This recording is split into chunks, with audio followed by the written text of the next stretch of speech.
Hi hello പുതിയ വീഡിയോയിലേക്ക് എല്ലാവർക്കും സ്വാഗതം. അപ്പോൾ ഇന്നത്തെ വീഡിയോയിൽ ഞാനൊരു നെയിം പ്ലേറ്റ് ആണ് ചെയ്യുന്നത്. അപ്പോൾ ഞാനിതൊരു വുഡൻ പ്ലാങ്കിലാണ് ചെയ്യുന്നത്. അപ്പോൾ വുഡൻ പ്ലാങ്ക്സ് എല്ലാവരും കണ്ടിട്ടുണ്ടാവും. നമുക്കത് ഓൺലൈനിലായാലും സ്റ്റേഷനറി ഷോപ്സിലായാലും മേടിക്കാൻ കിട്ടുന്നതാണ്. ഓൺലൈനിൽ കുറച്ചും കൂടെ എക്സ്പെൻസീവാണ്, പക്ഷേ സ്റ്റേഷനറി ഷോപ്സിലൊക്കെ അത്ര വലിയ വിലയൊന്നുമില്ല. 150-200 റേഞ്ചിലൊക്കെ നമുക്കിത് കിട്ടും. പല ഷേപ്പിലും സൈസിലും ഇത് അവൈലബിൾ ആണ്.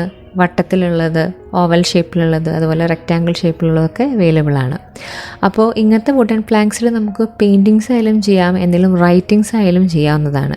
അപ്പോൾ ഞാൻ ഇന്നിവിടെ ഒരു നെയിം പ്ലേറ്റ് ആണ് ചെയ്യുന്നത്. എൻ്റെ ഒരു ക്ലോസ് ഫ്രണ്ടിന് വേണ്ടിയാണ് ഇത് ചെയ്യുന്നത്. അതിൽ അവരുടെ ഫാമിലി മെമ്പേഴ്സിൻ്റെ പേരും അതുപോലെ ഫാമിലി നെയിമും കൂടെ ഇൻക്ലൂഡ് ചെയ്തിട്ടാണ് ഇത് പെയിൻറ്റ് ചെയ്തെടുക്കുന്നത്. അപ്പോൾ ആദ്യം അതിന് വേണ്ടി നല്ലൊരു ഫോണ്ട് നമ്മൾ സെലക്ട് ചെയ്യണം. മൈക്രോസോഫ്റ്റ് വേർഡിൽ നമുക്ക് ഇഷ്ടം പോലെ ഫോണ്ട്സ് അവൈലബിൾ ആണ്. അപ്പോൾ ഇഷ്ടമുള്ളൊരു ഫോണ്ട് സെലക്ട് ചെയ്തിട്ട്, അതായത് പെയിൻറ്റ് ചെയ്ത് വരച്ചെടുക്കാൻ പറ്റുന്ന, വളരെ എളുപ്പത്തിൽ വരച്ചെടുക്കാൻ പറ്റുന്നൊരു ഫോണ്ട് സെലക്ട് ചെയ്യാൻ ശ്രമിക്കുക. കാരണം ഇതൊരു വുഡൻ പ്ലാങ്ക് ആണ്. അപ്പോൾ ബ്രഷ് അത്ര ഈസിലി മൂവ് ചെയ്യില്ല. അപ്പോൾ ഞാനിവിടെ ഒരു ഫോണ്ട് സെലക്ട് ചെയ്തിട്ടുണ്ട്.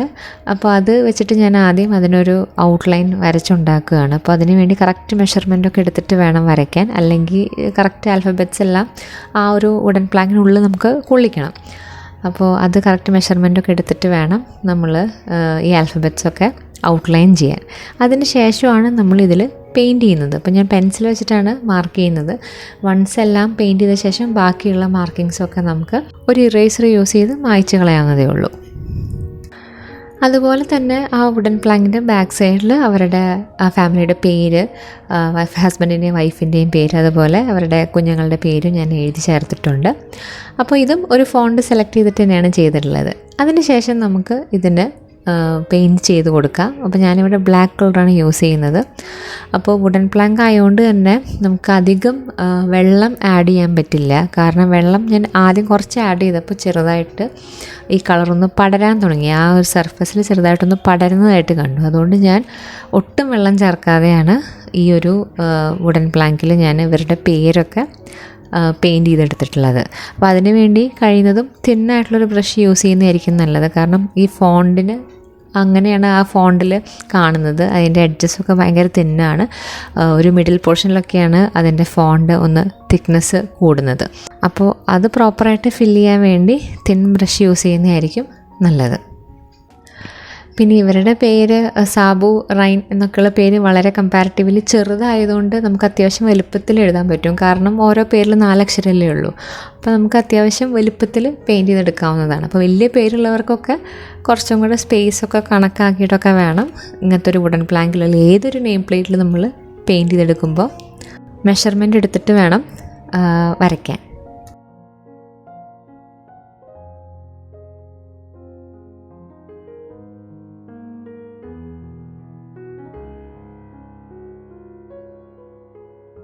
വൺസ് 2 സൈഡും പെയിൻറ്റ് ചെയ്ത ശേഷം നമുക്ക് അതിൻ്റെ ബാക്കിയുള്ള ആ പെൻസിലിൻ്റെ മാർക്സൊക്കെ ഒന്ന് മായ്ച്ചു കൊടുക്കാം. ഇപ്പോൾ സാധാരണ ഒരു റബ്ബറോ ഇറേസറോ യൂസ് ചെയ്താൽ നമുക്ക് സുഖമായിട്ട് മായ്ച്ചെടുക്കാവുന്നതാണ്.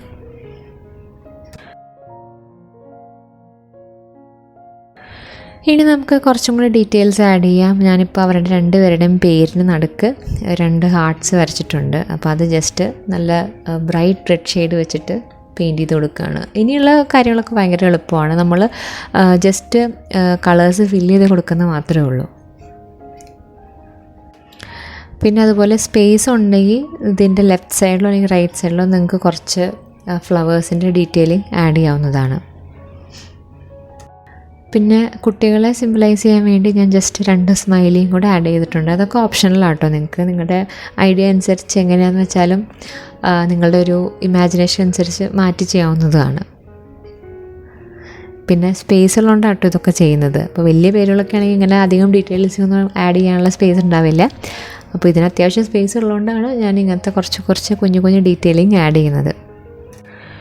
ഇനി ഞാൻ കുറച്ച് ഫ്ലവേഴ്സ് പെയിൻറ്റ് ചെയ്ത് കൊടുക്കുകയാണ്. അപ്പോൾ അതിൽ ജസ്റ്റ് 1 സ്ട്രോക്ക് പെയിൻറ്റിങ് പോലെയാണ് ചെയ്യുന്നത്. ഒരു പിങ്ക് ഷെയ്ഡും ഒരു വൈറ്റ് ഷെയ്ഡും കൂടെ ബ്രഷിൽ ലോഡ് ചെയ്തിട്ട് ജസ്റ്റ് ഇങ്ങനെ പെറ്റൽസ് പോലെ നല്ല കട്ടിക്ക് തേച്ച് കൊടുക്കുകയാണ്. അങ്ങനെ ആകുമ്പോൾ ഇതിങ്ങനെ ഒരു 3D എഫക്റ്റ് പോലെ പൊങ്ങി നിൽക്കണ പോലെ നമുക്ക് തോന്നും. അത്യാവശ്യം കളറ് നല്ല ക്വാണ്ടിറ്റിയിൽ എടുക്കുക. കാരണം ഇത് വുഡിലും കൂടി ആയതുകൊണ്ട് അത്യാവശ്യം കളറില്ലെങ്കിൽ അതിനൊരു ഫിനിഷിങ് തോന്നിക്കില്ല. പൂവിൻ്റെ കൂടെ ആ സെയിം പ്രൊസീജിയറിൽ ലീവ്സും ഞാൻ പെയിൻറ്റ് ചെയ്യുന്നുണ്ട്. അപ്പോൾ അതിന് 2 കളേഴ്സാണ് ആഡ് ചെയ്തിട്ടുള്ളത്, സാപ്പ് ഗ്രീനും അതുപോലെ ലീഫ് ഗ്രീൻ ഷെയ്ഡും. അപ്പോൾ ഇത്രയുള്ള ഇന്നത്തെ വീഡിയോ. എല്ലാവർക്കും ഇഷ്ടപ്പെട്ടു എന്ന് വിചാരിക്കണു. ഇത് വളരെ സിമ്പിളായിട്ടും വളരെ അഫോർഡബിൾ റേഞ്ചിൽ നമുക്ക് ചെയ്തെടുക്കാൻ പറ്റുന്ന ഒരു നെയിം പ്ലേറ്റ് ആണ്. അപ്പോൾ ഇതിനൊരു ലൂപ്പും കൂടി ഉള്ളതുകൊണ്ട് നമുക്ക് തൂക്കിയിടാം, 2 സൈഡായാലും നമുക്ക് തൂക്കിയിടാവുന്നതാണ്. പിന്നെ വൺസ് ഈ പെയിൻറ്റിംഗ് എല്ലാം ഉണങ്ങിയതിന് ശേഷം നമുക്ക് വാർണിഷ് അടിക്കാവുന്നതാണ്. ഒന്നില്ലെങ്കിൽ വുഡ് വാർണിഷ് യൂസ് ചെയ്യാം, അല്ലെങ്കിൽ സ്പ്രേ വാർണിഷ് ആയാലും യൂസ് ചെയ്യാവുന്നതാണ്. അപ്പോൾ ഇത്രയുള്ള വീഡിയോ. അപ്പോൾ നമുക്കിനി നെക്സ്റ്റ് വീഡിയോയിൽ കാണാം. താങ്ക്